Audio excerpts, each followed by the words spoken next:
어떤 관리가 물어 이르되 선한 선생님이여 내가 무엇을 하여야 영생을 얻으리이까.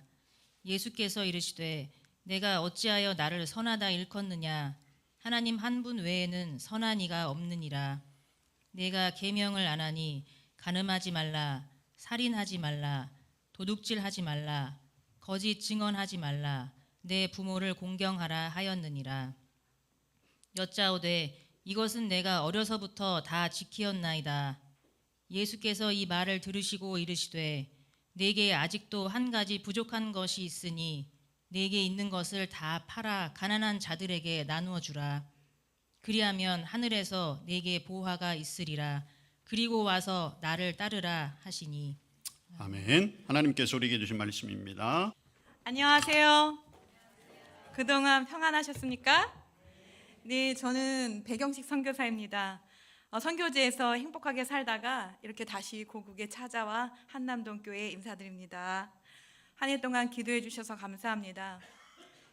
이 한남동 재단에 하나님께서 세워주시고 또 불러주신 목사님 그리고 장로님, 권사님 모든 분께 감사드립니다. 사순절 5번째 주일 함께 예배드리는 모든 성도님들 위에 주님의 축복이 함께 하시기를 소망합니다. 올해로 한국이 140주년 선교사가 들어온 지 140주년이 되었다고 합니다. 그래서 지금 한국교회에 140주년의 기념 그런 행사들이 많이 열리고 있습니다. 정말로 140년 전에 한국교회는 선교사를 통해서 하나님의 선교를 통해서 복을 받은 그러한 나라입니다. 그래서 초기 선교사들은 이 복음만 전하는 것이 아니라 교회, 학교, 병원, 사회적 기반을 세웠고 그리고 한국 근대화와 계몽주의의 초석을 세웠습니다. 이제 한국 나라는 세계에서 선교사를 가장 많이 파송하는 강대국이 되었습니다. 그래서 세계 선교사들이 세계에 흩어져서 성령의 그 불꽃을 계속해서 지피고 있었습니다. 근데 이제는 한국 교회가 침체되고 한국 선교에도 위기의식이 확산되고 한국 사회에 어려움이 찾아온 이때에 다시 선교를 통해서 꺼져가는 이 불꽃들을 성령의 불꽃으로 다시 지펴야 된다는 그런 책임감을 가지고 제가 한국에 들어왔습니다. 그래서 과거에는 서양 선교사들이 그 역할을 했다라면 이제 한국 교회가 파송한 선교사들이 돌아와서 그 불씨를 지피는 그 역할을 해야 되겠다라는 생각으로 들어왔는데 이렇게 한남동 재단에서 선교 이야기로 여러분께 하나님께서 하신 그 일들을 나눌 수 있게 된 것이 너무 기쁘고 감사합니다. 작년에 제가 선교 보고를 이 한남동교회에서 드리고 여러분께서 마련해 주신 그 특별 선교비를 가지고 후원이 갑자기 중단된 그 14명의 아이들을 후원할 수 있었습니다. 여러분 지원해 주셔서 감사합니다. 그리고 매월마다 여러분께서 후원해 주시는 그 헌금을 가지고 마사이 어린이 사역을 할 수 있게 되었습니다. 매월 선교비를 보내주시는 것도 감사합니다. 자꾸 비우고 가진 건 나누려고 하면 하나님께서 비운 것 채워주시고 우리들의 삶을 풍성한 삶으로 이끌어주시는 것을 믿으시기 바랍니다. 누가복음 18장 18절에 어떤 관리가 등장합니다. 그는 부유하고 사회적 지위가 높은 유대의 지도자입니다. 그가 영원한 생명에 관심을 합니다. 그러면서 그가 예수님께 이러한 질문합니다. 내가 무엇을 하여야 영생을 얻으리까? 여러분, 우리는 영생에 관심을 하고 있습니다. 이 부자도 영생에 대해서 관심하고 있습니다. 23절 우리가 읽진 않았지만 그가 부자였다라는 것을 알 수 있었는데 그가 영생에 관심하는 이유가 혹시 가진 재물을 누리고 영원히 죽지 않고 그 가진 재물을 이 땅에 살면서 계속 누리고 살고 싶은 그러한 욕심 때문에 그가 영생에 관심하고 있지 않았나라고 우리는 생각해 볼 수 있습니다. 그는 어려서부터 율법을 철저히 지켰지만 한 가지 그에게 부족한 것이 있는데 그것은 바로 내 마음을 다하고 목숨을 다하고 뜻을 다하여 주 너의 하나님을 사랑하라. 그리고 이와 같이 내 자신같이 내 이웃을 내 몸과 같이 사랑하는 데에 그가 부족했던 것을 우리는 알 수 있습니다. 하나님과 이웃 중에 이웃에 대한 사랑이 그에게 부족했습니다. 십계명을 크게 우리는 두 가지로 분류합니다. 첫 번째에서 네 번째까지는 하나님과의 관계를 말하고, 다섯 번째에서 열 번째까지는 이웃에 관해 그런 계명을 나타나고 있는데, 이 관리에게는 바로 열 번째 계명, 내 이웃의 집을 탐내지 말라라고 했는데, 그는 내 이웃의 집을 탐내면서 그의 재물을 쌓았던 것 같습니다. 그러니까 20절에 다 지켰어요. 간음하지 말라, 살인하지 말라, 도둑질하지 말라, 거짓 증언하지 말라, 내 부모를 공경하라. 근데 그에게 한 가지 빠진 게 있는데, 내 이웃의 집을 탐냈다라는 것을 저희는 알 수 있습니다. 그래서 예수님께서는 그의 잘못을 신랄하게 전국을 찔리면서 내 재물을 다 팔아 가난한 사람에게 나눠주라. 그런 다음에 와서 나를 따라야지 너가 영생을 얻겠다라고 말씀하셨습니다. 여러분, 영원히 살 수 있는 비결은 딱 하나, 예수님을 따르는 삶입니다. 그런데 그 영생을 따르는데 걸림돌이 우리에게 있는데, 그것은 바로 소유입니다. 세상 사람들의 평가 기준은 무엇을 가졌는가에 있습니다. 학력이 얼마나 되는지, 너가 가진 재물이 얼마나 되는지, 너의 직업이 무엇이 되는지, 무엇을 가졌는가에 대해서 우리를 평가합니다. 내 자신뿐이 아니라 나의 남편, 나의 자녀가 무엇을 하는지, 심지어는 사돈의 팔촌까지 무엇을 하고 어떤 직업을 갖고 어떤 재산을 갖고 있는지 세상 사람들은 나를 평가할 때 그것을 기준합니다. 그러나 바로 우리 예수님께서는 우리를 평가할 때 학력, 재산, 직업, 부, 무엇을 가졌는가가 아니라 주님을 위해 무엇을 버렸는가에 있다는 사실을 믿으시기 바랍니다. 예수님을 만난 제자들은 그의 생활을 버리고 예수님을 따랐습니다. 예수님을 만난 여자들은 자신이 해야 될 물동이를 버려두고 예수님을 따랐습니다. 사도 바울은 자신의 가진 모든 것을 배설물로 여겼습니다. 지위, 명예, 율법적인 그 모든 자랑을 배설물로 버리고 바로 예수님을 따랐습니다. 우리는 이러한 자들을 주님의 증인이라고 합니다. 증인된 삶을 살아가시기 바랍니다. 아멘. 저는 선교지에 있으면서 여러 사람들을 만났습니다. 많은 사람들이 제게 좋은 말을 해줍니다. 어떤 분은 제게 이런 말까지 해줬습니다. 선교사님은 가장 어려운 선교를 현장에서 몸으로 감당하고 계시는군요. 그러니 우리는 열심히 돈을 벌어서 가장 쉬운 돈으로 선교를 하겠습니다. 돈 벌어서 뭐 하겠대요? 선교하겠대요. 그러니 선교사님은 열심히 현장에서 선교하라고 하셨습니다. 제가 이 말을 듣고 감동이 됐잖아요. 초창기에. 지금으로부터 17년 전에. 돈 버는 거 쉬운 일이 아니지요. 그런데 그분의 고백이 고마웠습니다. 가장 쉬운 돈으로 선교할 테니 선교사님은 열심히 선교하세요. 그리고 그분을 통해서 드디어 교회가 하나 건축이 되었습니다. 건축을 하다 보니 나중에 다 재정을 결산을 하는데 건축비가 몇백이 남았습니다. 그러니 착한 선교사는 선교 보고를 할 때 얼마가 남았습니다 보고를 했어요. 그랬더니 그분이 제게 문자가 왔어요. 연락이 왔어요. 계좌번호를 알려주는 거예요. 선교사님, 남았으니 어떻게 하라는 거예요? 당신의 계좌로 다시 돌려보라는 것입니다. 제가 그때 알았어요.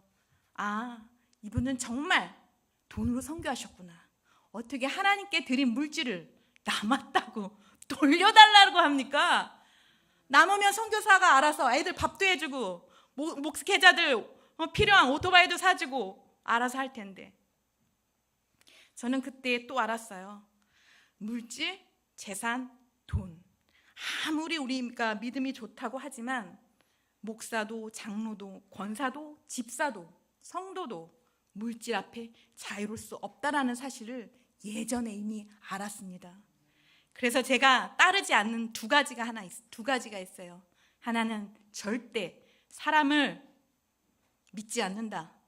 사람은 사랑할 대상이다. 사람을 따르지 않습니다. 둘째, 선교지에서 깨달은 건 절대 물질은 필요하지만 중요한 것이 아니라는 것을 깨달았습니다. 그래서 따르지 않는 게 두 개 있는데 사람하고 물질을 따르지 않습니다. 그러니 내 안에 자유와 평안이 있습니다. 그래서 여지껏 마사이 숲속에 세상 사람 말로 처박혀서 돌을 닦고 있습니다. 그 도는 진리의 도입니다. 도를 아십니까가 아니라 The Way, 하나밖에 없는 그 도, 바로 예수님을 따르는 것입니다. 어느 분이 제게 얘기했어요. 선교국에 계신 분이, 배선교사, 도를 닦으면 도를 알아보는 사람들이 도인을 찾으러 와. 나는 가만히 있는데 사람들이 내게 온다라는 것입니다. 하나님께서 사람들을 붙여주신다는 것입니다. 성경은 분명히 말하고 있습니다. 두 주인을 섬길 수 없다. 재물과 하나님을 섬길 수 없다라는 것이죠. 그러나 우리는 두 주인을 다 섬기고 살아갑니다. 그리고 결정적인 순간에 두 주인 중에 하나를 택하는데 누구냐? 재물이지요. 우리가 다 알잖아요. 누구를 선택할지. 여러분, 반드시 주님을 따라야지 영생을 얻을 수 있습니다. 그렇다면 제가 질문하겠습니다. 주님을 따르기 위해 여러분 무엇을 버렸습니까? 저는 전도부인, 모교 성경학교, 아동후원, 목회자를 신학교에 보내서 목회자를 양성하고 복음을 전하고 마사이 숲속에서 나무밑교회를 세우고 또 학교가 없는 아이들의 그 학업을 위해서 학교도 세워주고 우물도 파주고 여러 가지 사역을 감당하고 있지요. 그러나 제 마음속에 가장 품고 있는 여러 가지 사역 중에 하나가 있는데 그것은 12월 방학 중에 열리는 청소년 집회 사역입니다. 벌써 박승일 목사님께서 이 청소년 집회 때 한 번 다녀가셨는데 그게 제가 2017년인지 2016년인지 잘 모르겠는데 이 집회에 참석하셨습니다. 그리고 그때 그냥 온 것이 아니라 한남동 세미나 하우스를 봉헌해 주셨습니다. 그리고 이 집회를 위해서 무엇이 필요하냐고 물어봤을 때 제가 담요가 필요하다고 그랬어요. 애들이 집회에 참석해서 2박 3일 있는데 덮을 것이 없는 거예요. 12월은 비가 와서 우기철인데 날씨가 추운데. 그래서 담요를 120장을 선물해 주셨습니다. 그리고 볼펜과 옥수수, 가루 선물도 해주시고 설탕도 해주시고 이런 많은 것들을 그 기간에 아이들을 위해서 이 집회에 참석하는 아이들을 위해서 선물해 주셨습니다. 그리고 생각해 보니까 2023년에도 한남동 교회가 우리 사역자를 위해서 오토바이도 마련해 주셨더라고요. 선교지에 참 많은 것을 그러고 보니까 나누셨네요. 여러분 감사합니다. 자꾸 비우고 나누면 어떻게 한다고요? 주님께서 채워주실 줄 믿습니다. 사랑은 이상한 것입니다. 자꾸 비우고 채워졌는데 이상하다? 동전하니? 자꾸 비우고 채우고 썼는데 자꾸 남는 것입니다. 그것이 바로 하나님의 사랑의 원리인 줄 믿습니다. 흩어져 있는 아이들이 집회가 열리는 장소로 꾸역꾸역 모여듭니다. 그런데 이 거리는 100km, 이 거리는 가깝게는 30km, 이 거리는 50km, 숲속의 아이들이 또 다른 숲속 교회로 몰려듭니다. 그런데 걸을 수가 없지요. 그래서 차를 빌려서 오는데 제가 볼 때는 20명, 23명 탈 수 있는 그 봉고차에 50명의 아이들이 꾸역꾸역 타고 옵니다. 한 교회마다. 애들이 몸집이 작습니다. 그래서 그게 가능합니다. 그런데 이 차는 좋은 차가 아닙니다. 이 버스는. 왜냐하면 사람들이 좋은 차를 숲속에 보냈다가 고장이 난다고 좋은 차는 보내지 않습니다. 그러니 어떤 차를 보냅니다? 제일 낡아서 언제라도 서서 멈춰서 고장나는 차, 이런 차를 저희 숲속에 아이들 태우라고 보냅니다. 돈 주고 차를 빌리는 것입니다. 2015년도에 첫 마사이 집회가 열렸고 2016년, 2017년, 2018년 코로나 기간에도 이 청소년 집회가 멈추지 않고 열렸습니다.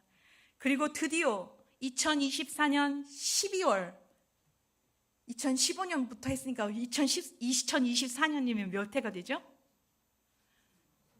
10회! 10번째가 열리게 되었습니다.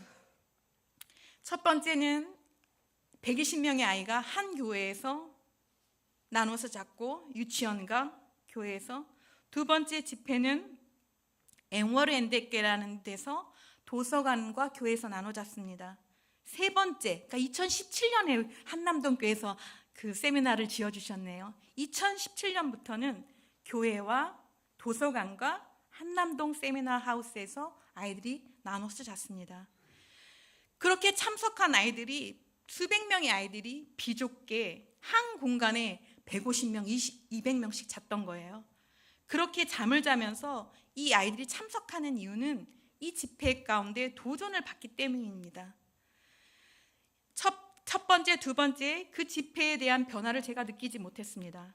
그런데 세 번째 집회 때부터 아이들이 점점 변하는 것을 알게 되었는데, 학교를 다닐 줄 아는 아이들이 성경책을 막 읽다 보니까 학교를 다니지 않는 청소년들이 쟤는 성경을 잘 읽네? 이러면서 목동으로 살아가고 일찍 시집을 가서 아이를 낳는 그 아이들이 나도 학교를 다니고 싶다라는 학교에 대한 소망을 갖게 됩니다. 그래서 그 아이들이 늦었지만 늦게라도 학교에 들어가서 공부하겠다는 그 의지, 그런 의지들을 이 집회 기간에 깨닫고 공부를 할 수 있는 그 결단을 아이들이 하게 됩니다. 그래서 아이들이 조금 지나면 성경을 달달달달 읽기 시작합니다. 그리고 또 만나지 못한 친구들을, 숲속에서 흩어져서 살아가는 친구들을 만날 수 있는 기회가 됩니다. 그리고 또 하나, 목동 일에서부터 엄마를 도와서 물과 땔감을 주워오는 일에서부터 자유해서 이 집회가는 쉴 수가 있습니다. 그리고 또 이 집회가는 뭘 할 수 있냐면 실컷 배불리 먹을 수가 있습니다. 하루에 한 끼도 먹지 못하는 그 아이들이 집회 기간은 아침, 점심, 저녁 간식까지 주니까 어떤 날은 배가 탈이 나가서 제가 그 소화제, 한국에서 가져온 소화제를 이 아이들에게 나눠줍니다.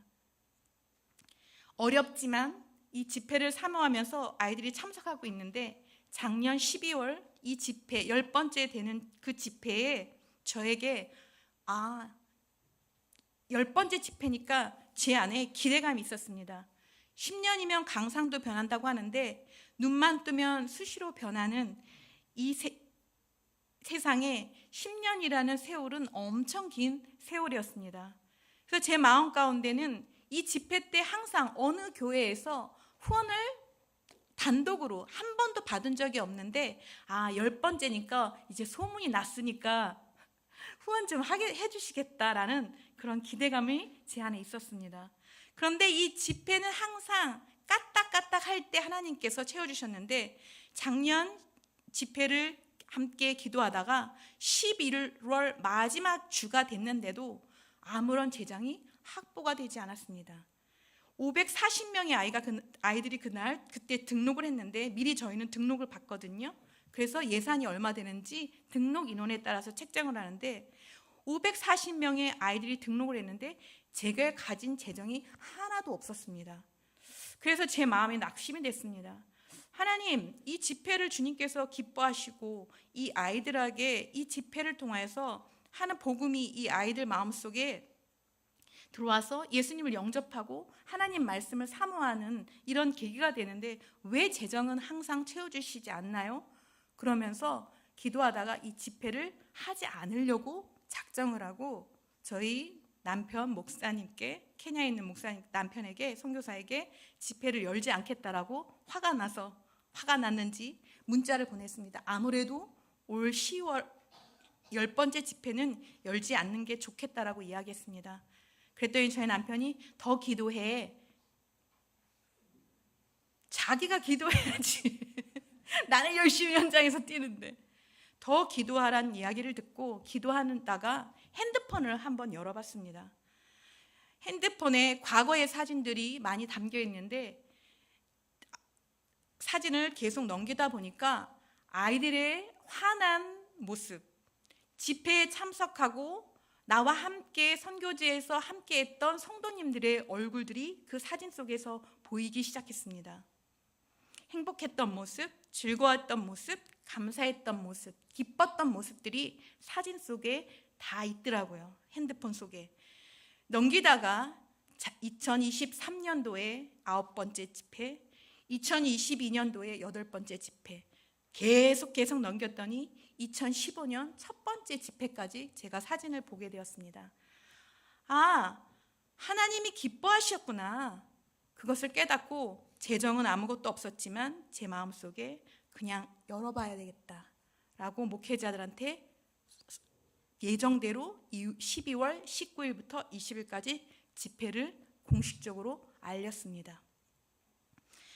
제가 마음을 딱 먹고 알렸더니 놀라운 일이 있었는데 어느 장로님께서 저한테 문자로, 그분은 1년에 한 번 연락하는 분인데 문자로 선교사님 그 12월 그 집회 있잖아요. 그거 올해도 열어요? 이러는 그 질문이 왔어요. 카톡으로. 1년에 한 번 연락할까 말까 하는 장로님, 여자 장로님께서. 그래서 제가 대답했죠. 당연히 열죠.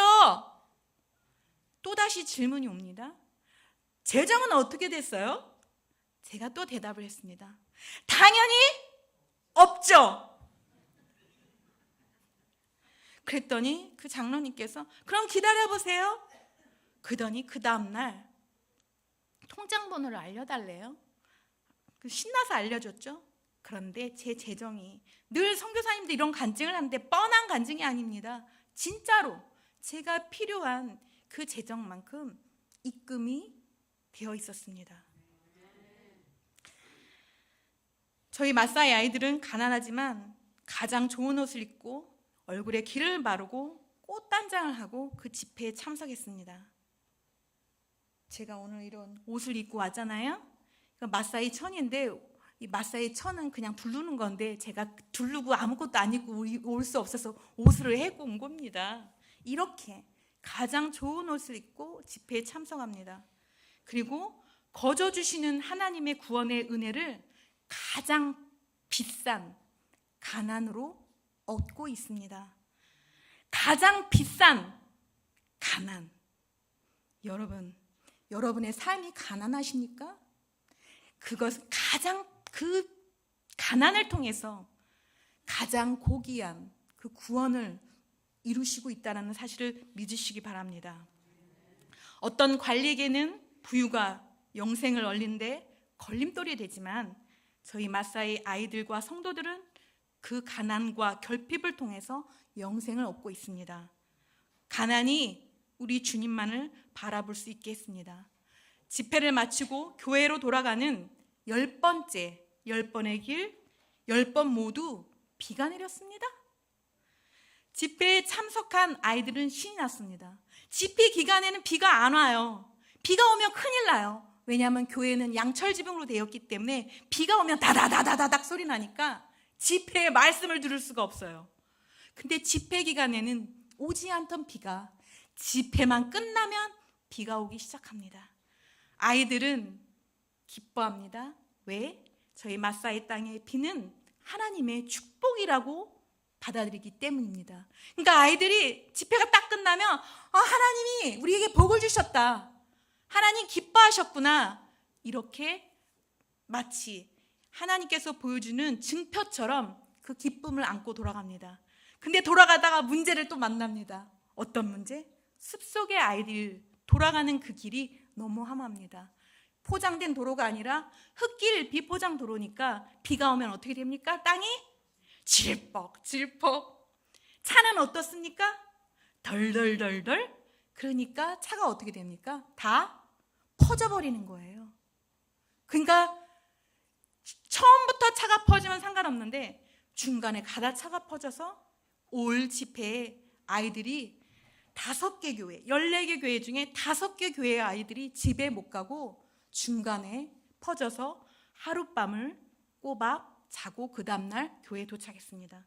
그런데 이 5개 교회 중에 3개 교회는 어찌어찌해서 마사이 집들이 가까워서 그 집에 들어가서 잠도 자고 밥도 얻어먹고 따뜻한 티를 얻어먹고 지냈는데 하룻밤을 2개의 교회 아이들은 중간에 퍼져서 아무 마사이 집도 없는 사자와 코끼리와 이런 들짐승이 나오는 그 구간에 딱 멈춰섰습니다. 그러니 밤에 어떻게 해요?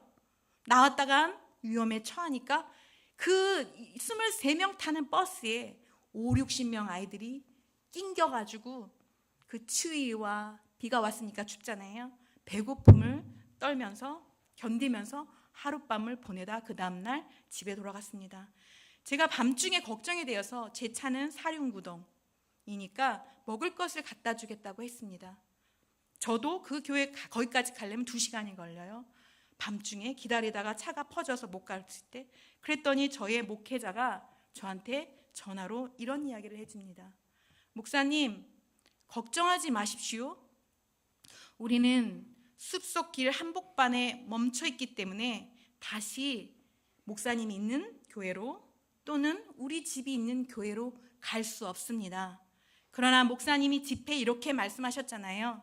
이스라엘 백성이 이집트를 떠나 광야에서 어려움 만났을 때 하나님의 은혜를 몽땅 까먹고 불평과 원망하는 죄를 범했잖아요. 우리는 작은 고난, 시련을 만나면 바로 하나님을 원망합니다. 그러나 목사님의 말씀처럼 우리는 하나님의 은혜를 이미 경험했고 하나님을 의지하는 그 백성으로 살기로 결단했으니 이 작은 어려움은 우리가 이겨낼 것입니다. 이 추위와 이 사나운 짐승과 배고픔에 떨지만 하나님 안에서 우리는 내일을 맞이할 것입니다. 그러니 걱정하지 말고 주무십시오. 그래서 그 이야기를 듣고 제가 어떻게 할게요? 걱정하지 않고 쿨쿨 잠을 잤지 뭡니까? 푹 자고 일어났습니다. 여전히 마사이 땅에 선교지에는 여러분이 드린 헌금으로 한국 경제가 어렵지만 여러분의 삶이 어렵지만 여러분의 드린 헌금으로 선교지에 많은 교회들이 세워져 나가고 있습니다. 작년 6월에도 봉헌 예배를 드렸고 제가 이제 돌아가면 4월 말에 또 봉헌 예배를 드립니다. 그리고 렌치교회라는 데는 다시 재건축되어서 7월 20날 봉헌 예배를 드립니다. 그리고 올 하반기에는 앵구세로라는 나무밑교회 성전이 건축됩니다. 여전히 하나님께서는 하나님의 사랑하는 백성들을 통하여서 하나님의 선교를 이어가고 이 땅에 영혼 구원을 위해서 복음이 전파되는 줄 믿습니다. 자기의 모든 소유를 버리지 않으면 예수님의 제자가 될 수 없습니다. 예수를 쫓는다는 것은, 예수의 제자가 되는 것은 그 가르침에 순종하고 예수님의 전생애를 묵상하며 이 사순절 기간 우리의 참회와 회개뿐 아니라 우리의 결단이 예수님을 따르겠다는, 예수님의 증인된 삶을 살겠다라는 그 결단이 있어야 될 줄 믿습니다. 그러한 사순절 5째 주 맞이하시기 바랍니다. 영상 잠깐 보고 마치겠습니다. 영상 준비가 됐나요?